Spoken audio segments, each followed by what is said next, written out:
नमस्कार, दर्पण solution YouTube channel पर मैं प्रवेंद्र आपका हार्दिक स्वागत करता हूं। इस वीडियो के माध्यम से हम आरजीएचएस पर मिलने वाले चिकित्सा लाभों के बारे में महत्वपूर्ण प्रश्नोत्तरी पर चर्चा करेंगे। आप वीडियो के लास्ट तक बने रहें। इस वीडियो के माध्यम से आपको महत्वपूर्ण प्रश्नोत्तर की जानकारी दी जाएगी, जिसके माध्यम से आप आरजीएचएस पोर्टल पर जो चिकित्सा लाभ लेना चाहते हैं उनके बारे में सामान्य जानकारी प्राप्त कर पाएंगे और अपने प्रश्नों का समाधान इस वीडियो के माध्यम से आप कर पाएंगे। तो सबसे पहले हम चलते हैं आरजीएचएस पोर्टल पर। जो हम पीडीएफ की बात करेंगे वो यहाँ से हम डाउनलोड कर लेते हैं और आपके सामने ओपन करके महत्वपूर्ण प्रश्नोत्तरी के बारे में आपको बताते हैं। तो यहाँ पर हमने आरजीएचएस पोर्टल से महत्वपूर्ण प्रश्नोत्तरी का पीडीएफ डाउनलोड कर लिया है। आपके सामने ये प्रश्नोत्तरी है और यहाँ पर आपको अलग अलग प्रश्नों के जवाब दिए जाएंगे जो आपके सामने आते हैं या आपके मन में बार बार आते हैं कि अगर इस तरह से होता तो क्या होता। तो यहाँ पर आरजीएचएस में जो मिलने वाले चिकित्सीय लाभ हैं उनकी डिटेल यहाँ पर बताई गई है। महत्वपूर्ण प्रश्नोत्तरी आपके सामने। सबसे पहला प्रश्न है, क्या राज्य मेडिक्लेम योजना का लाभ लेने हेतु आरजीएचएस में पंजीकरण करना आवश्यक होगा? यानी कि जो कर्मचारी आरजीएचएस का लाभ नहीं लेना चाहते, क्या वो आरजीएचएस का लाभ नहीं लेना चाहते हैं, वो राज्य मेडिक्लेम का लाभ लेना चाहते हैं, तो क्या उन्हें रजिस्ट्रेशन करना जरूरी है? तो इसके लिए हाँ, सभी कर्मचारियों को राज्य मेडिक्लेम हो चाहे आरजीएचएस हो, सभी के लिए हमें आरजीएचएस पर रजिस्ट्रेशन करना जरूरी है। राज्य मेडिक्लेम योजना के इंडोर एवं डे केयर चिकित्सा लाभ भी आरजीएचएस के माध्यम से कैशलेस प्राप्त होंगे। इस हेतु आरजीएचएस में पंजीकरण करना होगा। यानी कि सभी कर्मचारियों को आरजीएचएस में जो है रजिस्ट्रेशन करना होगा। आप यहाँ पर देख लीजिए, जो राज्य मेडिक्लेम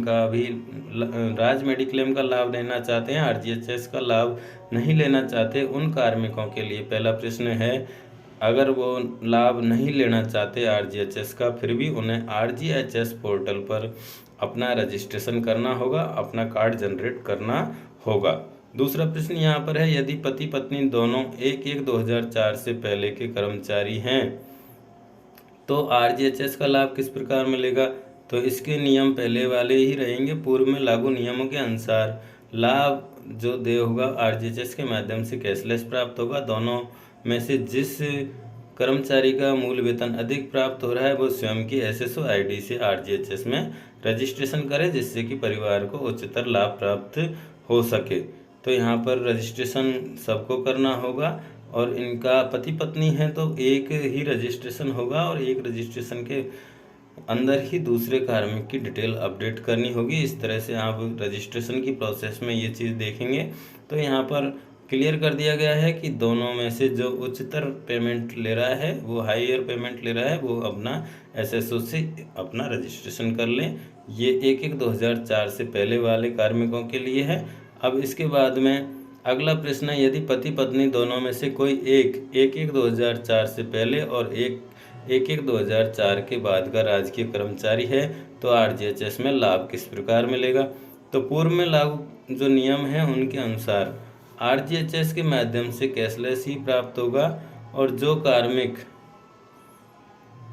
1/1/2004 से पूर्व का कार्मिक है वो आरजीएचएस में रजिस्ट्रेशन कर सकता है और उससे अपने लाभ प्राप्त कर सकता है। तो यहाँ पर आप देख लीजिए, अगर 1/1/2004 से पहले और 1/1/2004 के बाद का कार्मिक है तो जो कार्मिक 1/1/2004 से पहले का है वो आरजीएचएस में अपना रजिस्ट्रेशन करे और उसके आधार पर वो अपने परिवार के दूसरे सदस्यों के लिए अपना फॉर्म भरे। इस तरह से यहाँ पर हमारा 1/1/2004 से पहले और बाद वाले कार्मिक दोनों के लिए ये प्रश्न क्लियर हो गया है। उसके बाद में हम चौथे प्रश्न पर चलते हैं, यदि पति पत्नी दोनों 1/1/2004 या उसके बाद के राजकीय कार्मिक हैं तथा दोनों ही आरजीएचएस के विकल्प देकर अंशदान की कटौती करवाते हैं, यानी आरजीएचएस में रजिस्ट्रेशन कर लिया है और रजिस्ट्रेशन करने के बाद वो अपना अंशदान देते हैं, कटौती करवाते हैं, तो उन्हें किस तरह से लाभ प्राप्त होगा? जो अपनी कटौती करा रहे हैं उनको 10 लाख रुपये 5 + 5 लाख रुपये का लाभ प्राप्त होगा और 10 लाख रुपये दूसरा जो कर्मचारी है उनके भी 10 लाख रुपए का लाभ प्राप्त होगा 5 + 5 लाख का। कुल मिलाकर 20 लाख रुपए का लाभ प्राप्त होगा, जिसमें 40,000 की आउटडोर चिकित्सा भी उपलब्ध रहेगी। इस तरह से दोनों में से जो अधिक मूल वेतन प्राप्त कर रहा है वो अपना रजिस्ट्रेशन यहाँ पर करेगा। तो आप देख लीजिए, इस तरह से अगर दोनों ही कर्मचारी 1/1/2004 के बाद के हैं और दोनों ही अपनी कटौती कराते हैं तो उन्हें 10-10 लाख यानी टोटल 20 लाख रुपए का जो पेमेंट का होगा वो यहाँ से उनका रजिस्ट्रेशन होगा, तो इतने रुपए का पेमेंट तक उनका लाभ उनको कैशलेस प्राप्त हो जाएगा। और इसके लिए उन्हें जिसकी पेमेंट हायर है वो अपना रजिस्ट्रेशन कर लेगा। यहाँ पर 5वां प्रश्न है कि 1/1/2004 के बाद का राज्य कार्मिक है और एक आरजीएचएस का विकल्प देकर अंशदान कटौती करवाता है तो किस प्रकार लाभ मिलेगा। जब एक कार्मिक कटौती करवा रहा है तो परिवार को अधिकतम लाभ जो मिलेगा 5+5 लाख का मिलेगा और 20,000 की ओपीडी सुविधा रहेगी, कैशलेस का लाभ प्राप्त होगा। दूसरा जो कर्मचारी है कटौती नहीं करवा रहा है वो राज्य मेडिक्लेम के विकल्प चुनता है तो कोई भी अंशदान उसको देना नहीं होगा। राज्य मेडिक्लेम के अनुसार उसे 3 लाख का कैशलेस इंडोर व डे केयर चिकित्सा सुविधा दे होगी। यहाँ पर क्लियर हो गया है। तो ऊपर वाले जो कार्मिक कटौती करवा रहा है वो 10 लाख हो गए हैं उसके, और इनके जो कटौती नहीं करवा रहे हैं उनके 3 लाख हो गए। टोटल मिलाकर 13 लाख तक का कैशलेस लाभ प्राप्त हो जाएगा। इस तरह से अगला प्रश्न जो चलते हैं हम, छठा प्रश्न है, यदि पति पत्नी दोनों राज्य की सेवा में है और दोनों ही राज्य मेडिक्लेम योजना का विकल्प चुनते हैं तो उन्हें लाभ किस तरह से मिलेगा। बिना कोई अंशदान दिए राज्य मेडिक्लेम योजना के अंतर्गत 3-3 लाख रुपए तक का इंडोर और डे केयर चिकित्सा जो है कैशलेस प्राप्त हो जाएगी। टोटल मिलाकर 6 लाख रुपए तक का इनका जो है मेडिकल का यहाँ पर हो जाएगा। इस तरह से बिना किसी अंशदान किए अगर राज्य मेडिक्लेम लेना चाहते हैं तो राज्य मेडिक्लेम के लिए भी हमें रजिस्ट्रेशन करना होगा और यहाँ पर हमें 3-3 लाख रुपए तक का कैशलेस इंडोर और डे केयर चिकित्सा का कैशलेस लाभ मिल जाएगा। तो यहाँ पर आप देख लीजिए, इस तरह से हमने 6 अलग अलग प्रश्नों के जवाब देख लिए हैं। आप जिस श्रेणी के अंतर्गत आते हैं, आप जिस तरह से ऑप्शन ले रखे हैं उनके आधार पर आप अपना यहाँ पर चिकित्सीय लाभ देख सकते हैं कि आपको कौन सा लाभ मिलेगा।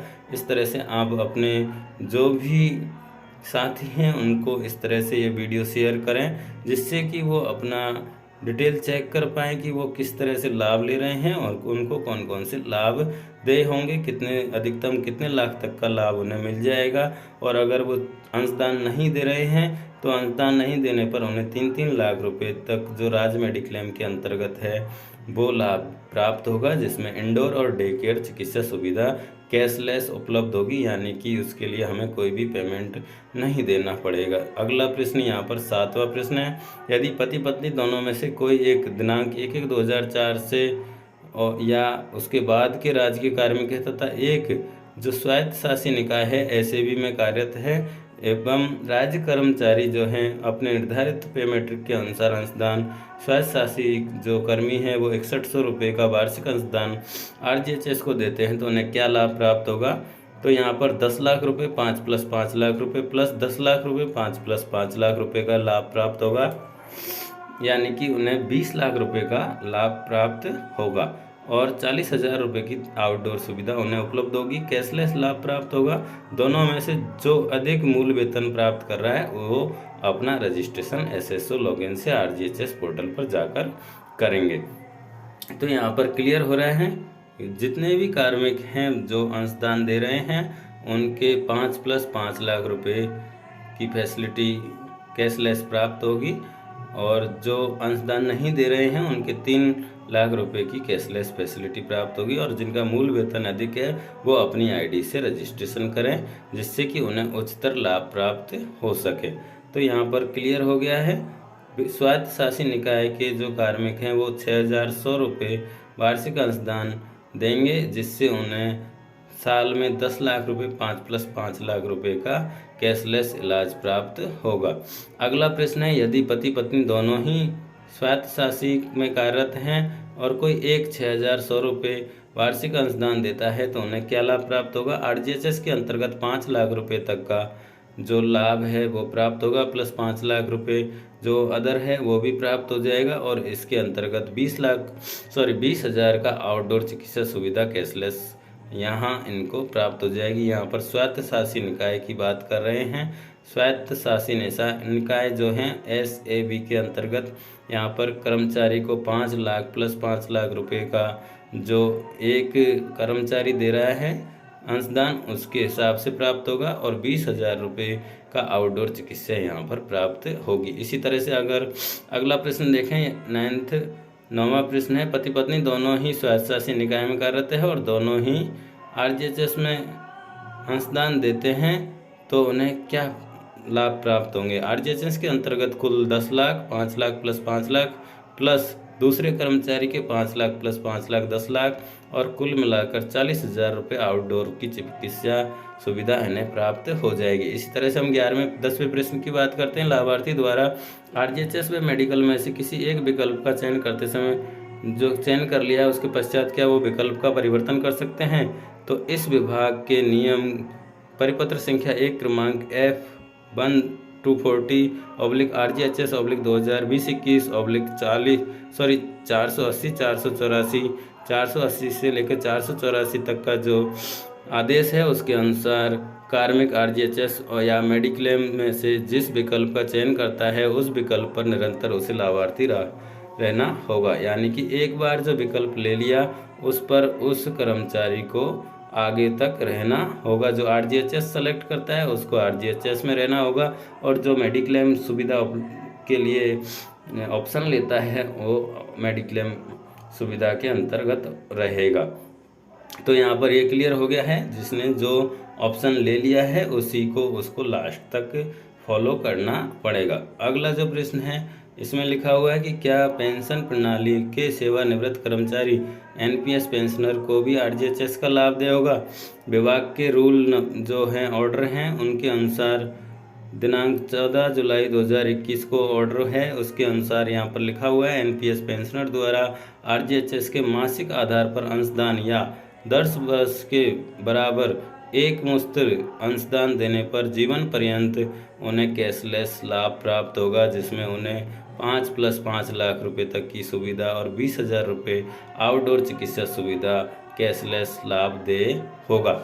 तो यहाँ पर इस तरह से ये सारे जो ऑप्शन हैं वो क्लियर हो जाते हैं। आप भी अपने सारे जो रूल हैं उनके अनुसार अपनी कटौती अगर आप कराना चाहते हैं तो वो जुलाई से लागू हो चुकी है, और जो आरजीएचएस नहीं लेना चाह रहे थे वो मेडिक्लेम में रहेंगे, उन्हें 3 लाख रुपए का कैशलेस इलाज और 20,000 रुपये का आउटडोर फैसिलिटी प्राप्त होगी। इस तरह से ये महत्वपूर्ण प्रश्नोत्तरी आप तक प्रस्तुत की है। आशा करता हूँ आपको ये वीडियो पसंद आया होगा। लाइक करें, कमेंट करें, शेयर करें। बहुत बहुत धन्यवाद।